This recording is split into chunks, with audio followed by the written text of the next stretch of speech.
ここが好きだよ日本人へようこそ。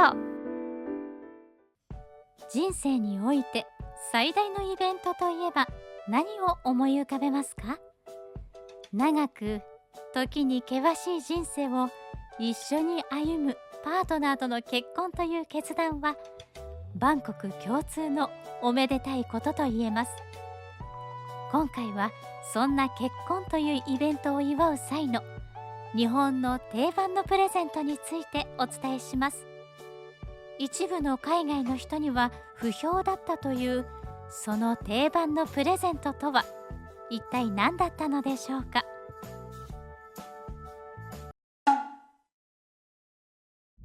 こんにちは、私はシーラ、スウェーデン出身の29歳よ。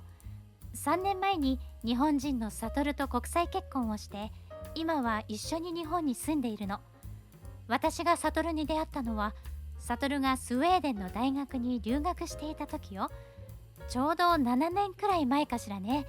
私はその頃サトルが通っていた大学の近くで雑貨屋の経営を始めたばっかりだったの。昔から中国や日本の食器を集めるのが好きだった私は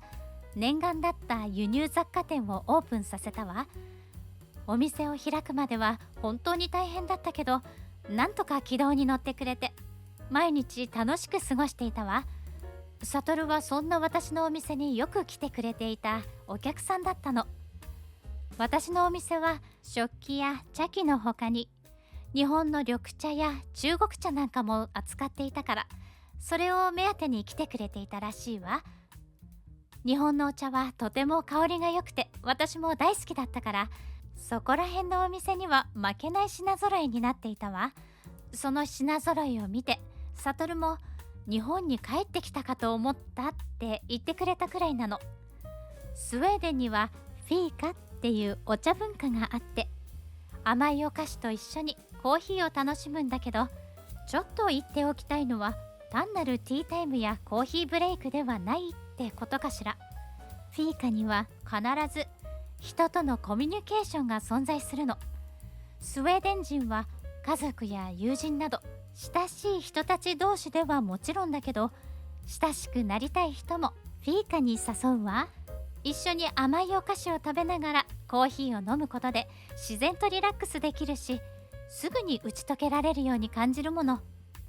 スウェーデンではフィーカの充実度が会社を選ぶ基準になるくらい生活の中で重要視されているのよ。ほとんどの会社にはフィーカルームっていうのがあってコーヒーと甘いお菓子やフルーツが常備されているの。業務中も午前と午後の2回仕事の手を休めてフィーカルームに集まるのは当たり前なのよ。私たちにとってフィーカは人と人をつなぐ大事なコミュニケーションツールなの。サトルは大学やホームステイ先でフィーカの存在を知ったらしくせっかくだから母国である日本のお茶や食器を紹介しようと思ったんですって。それで私のお店にたどり着いたらしいわ。ほらね、フィーカって人と人をつないでくれる素敵な文化でしょ。サトルはフィーカ用にと日本の茶器やお茶をよく買いに来るようになったわ。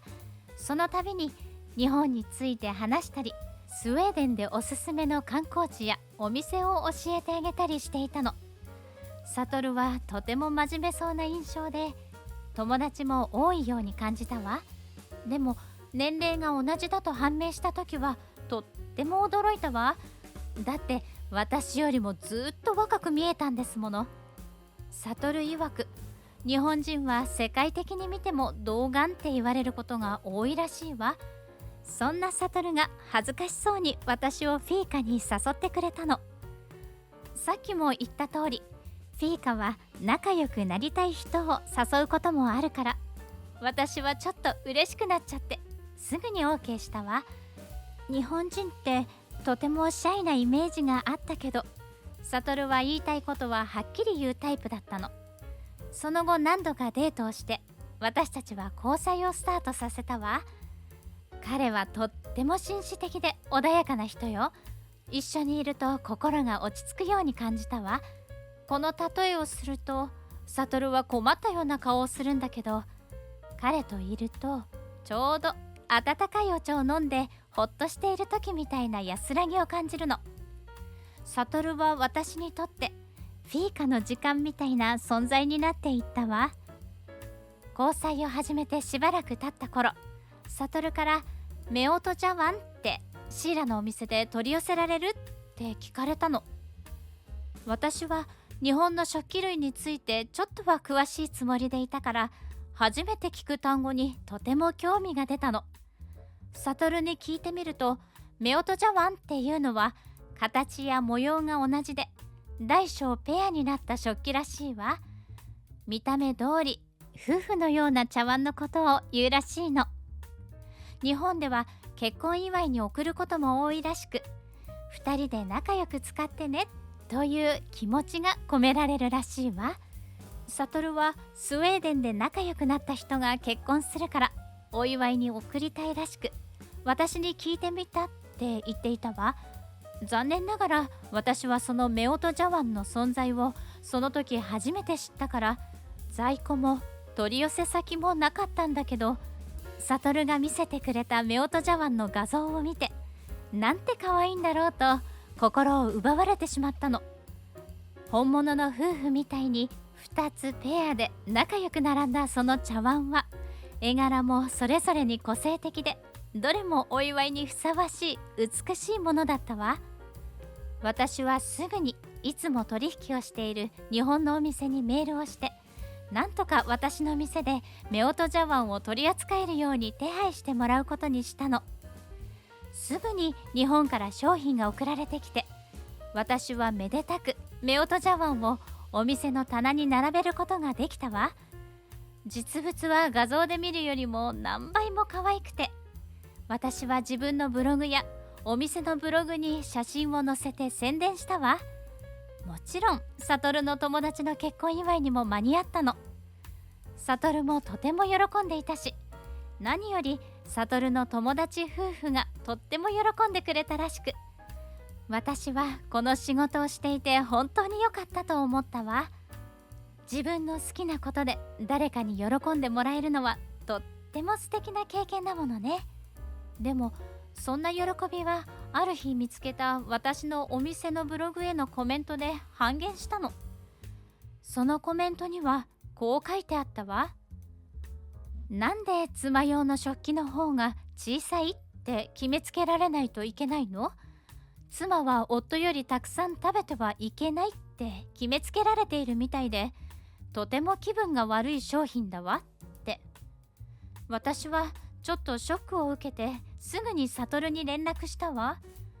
何より私の彼氏であるサトルの母国の文化を否定されたような気分になったの。確かに言われてみればそうかもしれないし、女性蔑視として捉える人がいてもおかしくないと思うわ。だってそういうものって絶対的な正解なんてわからないもの。特にスウェーデンは世界で最初のフェミニスト政府って宣言しているくらい、そういう話題に敏感な人が多いの。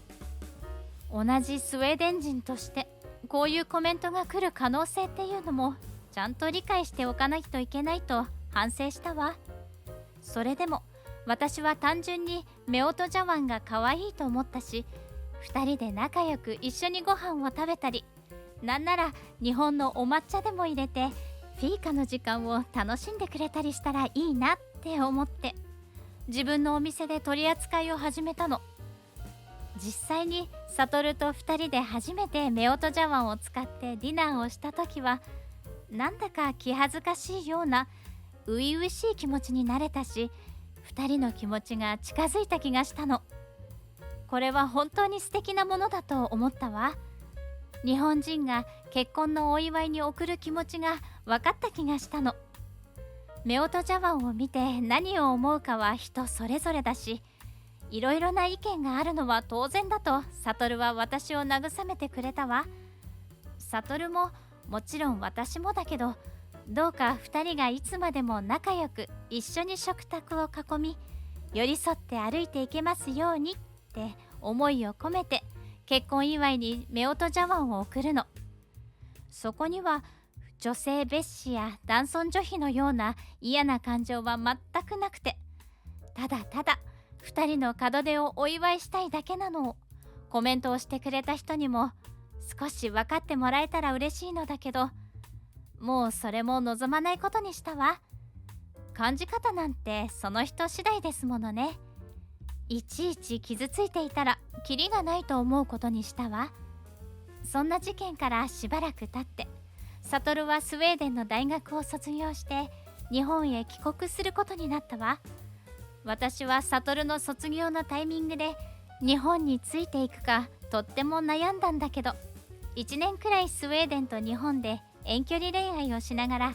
ゆっくりとお店を畳む準備を終わらせて、それから思い切って日本へ行くことにしたの。もちろん悟は私が日本に行くことを決める前に結婚を考えていてくれたわ。1年の遠距離恋愛中にプロポーズもしてもらっていたの。結婚を決めた私たちのもとには、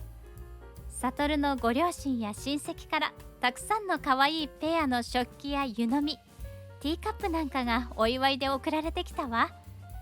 私が食器好きなのを知ってくれていたのか、その中には夫婦茶碗も含まれていたわ。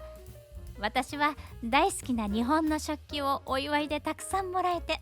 とても幸せな気分で満たされたの。みんなに結婚生活を応援されているような、歓迎されているような気持ちになったわ。その中にはもちろん妻用の方が小さく作られている茶器や食器もあったわ。でも私は差別的な意味は何も感じなかったの。今でもお祝いとしてありがたく使わせてもらっているわ。実際には悟よりも私の方が身長が高いし、悟は小食だから私の方がたくさん食べることもあるくらいなんだけど、別に気にしないし、2人が幸せなら使う食器の大小なんて気にならないもの。2人で食卓を囲み仲良くお茶をすることの方が意味があると思わない？私今とっても幸せよ。